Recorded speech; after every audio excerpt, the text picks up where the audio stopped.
हाम्रो जिडिसीले दिएको साहित्य सभालाई दिएको भवन उद्घाटन समारोहमा कस्तो लागिरहेछ, के भन्न चाहनुहुन्छ? जिडिसीको जुन कार्यहरू देखिरहनु भएको छ, के भन्न चाहनुहुन्छ? हेर्नुहोस्, आज यस निकासी शाखाको जुन स्थायी जुन ठाउँ थियो त्यसमा 2 तल्ले एउटा भव्य एउटा महल खडा भएको छ। पहिला तपाईँको एउटा एमाउन्ट दिएको थियो 24 लाख, त्यसपछि 17 लाख थियो। मोट 41 लाख रुपियाँको लागतमा सुन्दर यहाँ तपाईँको पसलहरू निर्माण भएका छन्। तल्लो जुन हामीले महल देख्यौँ एकदमै सुन्दर भएको छ, जसमा सबै सुविधाहरू उपलब्ध छन् र माथि पनि हामी गएर खूब राम्रो लाग्यो। त्यहाँ कार्यालयहरू बनिएको छ, सभा कक्षहरू छ, त्यस उपरान्त पनि टोयलेटहरूको पनि एकदम राम्रो व्यवस्था भएको छ, पानीको राम्रो व्यवस्था भएको छ र एकदमै राम्रो रूपमा साँच्चै भन्ने भने जिडिसीको जुन यो 41 लाख रुपियाँको लागतमा यो 2 तल्ले यहाँ भवन तयार भएको छ, त्यो देखेर हामी एकदमै खुसी छौँ र यस्तो कार्य हामीले निश्चय नै हामीले सराहना गर्नु नै पर्छ। हेर्नुहोस्, हामीले जहाँसम्म देखिरहेका छौँ जिडिसीले जुन विधाहरूमा जुन क्षेत्रहरूमा हाम्रा युवाहरूलाई होस्, हाम्रो सङ्गठनहरू होस्, हाम्रो धार्मिक अनुष्ठानहरू होस्, जुन हिसाबले सेवा पुर्याउनुपर्छ, आर्थिक सहयोग पुर्याउनुपर्छ उहाँहरूले दिनुभएको छ र त्यही बमोजिम राम्रा काम पनि भएका छन्। तर कतै हामीले अब सामाजिक सञ्जालमा हामीले देख्न पाएका छौँ, हुनसक्छ कतै 1-2 ठाउँ कुनै काम गर्दा कुनै कम्ती बेसी भयो होला। त्यो कुरा चाहिँ केन्द्रीय हाम्रो जुन जिडिसीको टोली छ, जिडिसीको टोलीलाई राम्रोसँगले बुझाइदिँदाखेरि सायद राम्रो हुन्छ जस्तो हामीलाई लागेको छ। तर हामीले पनि देखेका छौँ असमका विभिन्न ठाउँमा जिडिसीले जुन हिसाबले एउटा सघाउ पुर्याएको छ र विभिन्न ठाउँमा जुन महलहरू खडा भएका छन्, विशेष गरेर हामी असम नेपाली साहित्य सभाले पनि निकै हामीले अर्थ साहाय्यहरू भेटेका छौँ र त्यसको समुचित व्यवहार चाहिँ भएको छ। र एउटा कुरा हामीले हेर्नुपर्छ, जिडिसीले जब एउटा फन्ड चाहिँ दिन्छ, फन्ड दिएपछि त्यो कार्यान्वयन गर्नको लागि एउटा समिति बनाइन्छ। त्यो समिति चाहिँ जिम्मेवार चाहिँ हुनुपर्छ। जिडिसीलाई सोझै हामी जिम्मेवार ठहराउनुभन्दा पहिला जो कार्यान्वयन गर्ने जुन टोली थियो, त्यो टोलीलाई हामीले प्रश्न चाहिँ गर्नुपर्छ। टोलीलाई हामीले उचित उनीहरूलाई जिम्मेवारी उनीहरूलाई हामीले ठान्नुपर्छ र जिडिसीले पनि कतै त्यस्तो चुक भएको छ भने जिडिसी नेतृत्वले पनि ती ठाउँहरू हेर्नुपर्छ र उहाँहरूलाई बुझाउनुपर्छ यो कामहरू जति जस्तो हुनुपर्ने थियो त्यो जति भएको छैन, एकदमै केही भएको छैन भने त्यो चाहिँ किन्तु त्यो हामी कसैले पनि ग्रहण गर्न सक्दैन। त्यसमा किन्तु आवाज चाहिँ जिडिसीको पनि उठ्नुपर्छ। हेर्नुहोस्, राजनैतिक सचेतनता चाहिँ कमिएको भनेर हामीले भन्न सक्दैनौँ।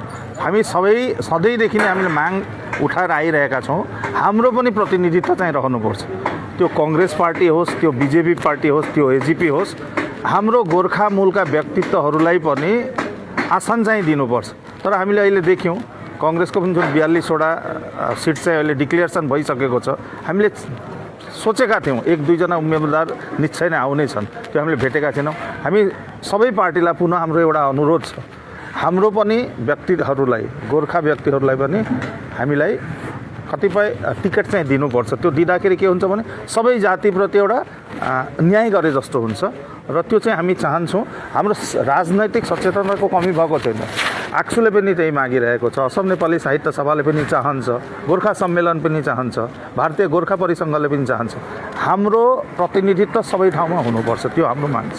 सर, अगाडिको दिनमा हाम्रो मन्त्री हुने गर्थे, एमपी हुने गर्थे, बा एमएलएहरू निकै हुने गर्थे। अहिले त 2 जना भएको छ होइन। यसपालि त माने के देख्नुहुन्छ यसपालिको प्रेक्षापट कस्तो हुन्छ? अब अहिले केही भन्न सकिँदैन, किनभने अहिलेसम्म बिजेपीको अझै सूची अहिले आइसकेको छैन। सायद त्यो सूचीमा हाम्रो गोर्खा उम्मेदवारहरूको पनि नाम हुन्छ र मन्त्री भेट्न सक्ने पनि, राज्यसभामा जान सक्ने पनि निकै हाम्रा व्यक्तिहरू हुनुहुन्छ, माथिल्लो तहमा निकै हुनुहुन्छ। उहाँहरूको त्याग पनि छ। विभिन्न पार्टीहरूमा हामीले देखेका छौँ दिनरात एकाकार गरेर उहाँहरूले आफ्नो सेवा पुर्याइरहनु भएको छ। सायद सरकारले पनि उहाँहरूको त्यो जुन कष्ट गरिरहनु भएको छ त्यो उहाँले हेर्नुपर्छ। अन्यथा के हुन्छ भने आगामी दिनहरूमा गोर्खा जाति पनि चुप्प लागेर त निश्चय नै बसिरहने छैन र त्यसको प्रतिफलन निर्वाचनमा पनि पर्ने सम्पूर्ण सम्भावना रहन्छ। त्यसकारण हाम्रो एउटा आह्वान छ, अनुरोध छ सबै पक्षबाट हाम्रो व्यक्तिहरूको पनि प्रतिनिधित्व गर्ने एउटा सुविधा चाहिँ प्रदान निश्चय रूपमा गर्नुपर्छ। सर अहिले जुन हाम्रो एक्जिस्टिङ भइरहेको एमएलए बर्सला र जुन मार्गेरिटामा अहिले देख्नु पाएको छु अरू जुन गोर्खा जुन प्रत्याशीहरूले त्यहाँ लागिरहेको देखेको छु। अब भोलिको दिनमा हाम्रै खिचातानीमा कतै समष्टि पो हराउने हो कि त्यसमा पनि हारिने हो कि त्यस्तो खालको पनि देखिएको छ। यसलाई चाहिँ तपाईँ के भन्न चाहनुहुन्छ? सबै जुन प्रार्थी प्रत्याशीहरू हुन्छ यस्तो हेर्नुहोस् न, यस्तो के हो भने अब सबैको आफ्नो आफ्नो एउटा इच्छा चाहिँ रहन्छ र एउटै ठाउँमा सकेसम्म हाम्रै गोर्खा प्रार्थीत्वहरू नरहेको चाहिँ राम्रो जस्तो हामीलाई कतै कतै लाग्छ। किनभने हामी बिचैमा हाम्रो जुन भोटहरू छ ती भोट विभाजित भयो भने भोलि गएर अरू कसैलाई सुविधा एउटा जान सक्छ। त्यसकारण अब जसरी हाम्रा 2 जना विधायक हुनुहुन्छ त्यो ठाउँमा, अब जसरी मार्गेरिटामा पनि हामीले देखिरहेछौँ अरू 1 जना प्रार्थीत्व प्रत्याशी हुनुहुन्छ, त्यो सायद पछि गएर हामीलाई कतै असुविधा पनि हुनसक्छ। त्यो किन चिन्तनीय विषय एउटा हो। समयमै हामीले सबैले चिन्ता गर्नु एउटा समयको आह्वान जस्तो हामीलाई कतै कतै लाग्छ। बर्सलामा पनि खिचातानी भइरहेको छ। बर्सलामा पनि हामीले देखिरहेका छौँ, अब त्यस्तै भइरहेको छ र बर्सलामा पनि अब आगामी दिनमा त्यस्तो नहोस् हामी चाहन्छौँ। र हाम्रो किन्तु प्रतिनिधित्व चाहिँ सबै पार्टीले दिनुपर्छ र सबै पार्टीले यदि हामीलाई त्यसरी नै उपेक्षा गरिरह्यो भने आगामी दिनहरूमा हामी पनि त्यस्तै प्रत्युत्तर दिन निश्चित रूपमा हामी तयार रहनुपर्छ। हेर्नुहोस्, हामीले कसैलाई यो भन्न सक्दैनौँ यो पार्टीलाई तपाईँले भोट चाहिँ दिनुहोस् भने हामीले कसैलाई भन्न सक्दैनौँ। जनता जनार्दन, जनताले देखिरहेको छ कसले के काम गरिरहेछ, कसले हामीलाई सुविधा दिएको छ, त्यही बमोजिम जनताले समयमा निश्चय नै उहाँहरूले सिद्धान्त लिनुहुनेछ।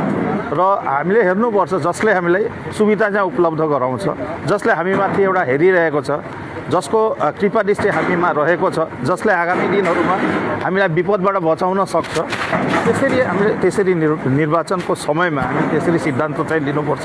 तर हामीले साङ्गठनिक तौरमा यो पार्टीलाई भोट दिनुहोस् यो पार्टीलाई नदिनुहोस् भनेर हामीले भन्न सक्दैनौँ। यो सम्पूर्ण जनतामाथि निर्भर गर्छ। सर जुन गोर्खा प्रार्थीहरू हुन्छन् वा त्यसमा अर्को दफा गोर्खा पनि हुन्छ, तर हाम्रो मान्छेहरू जुन आफ्नो जातको पार्टीलाई जुन प्रार्थी छ त्यसलाई छोडेर अरूतिर पनि कुदिरहेको हुन्छ, त्यसै आफ्नो जातको प्रार्थीलाई जिताउने क्षेत्रमा चाहिँ के हात गर्न चाहनुहुन्छ? हेर्नु, समयमा म त्यही भन्दैछु। अब हामीले ती हाम्रो लागि सबभन्दा दुर्भाग्यपूर्ण कुरा हो, किनभने हाम्रो प्रतिनिधित्व जहाँ हुन्छ हामीले उनीहरूलाई जिताउने हाम्रो प्रचेष्टा चाहिँ निश्चित रूपमा गर्नुपर्छ। किनभने हामीले सबभन्दा पहिलो चाहिएको छ हाम्रो प्रतिनिधित्व। कुन पार्टी त दोस्रो कुरा, हाम्रो प्रतिनिधित्व भयो भने समयमा गएर हामीलाई हाम्रो सपक्षमा हाम्रो पक्षमा उठाउनु पर्ने मुद्दाहरू, ठाउँमा उठाउनु पर्ने मुद्दाहरू उहाँहरूले उठाउनु हुनेछ।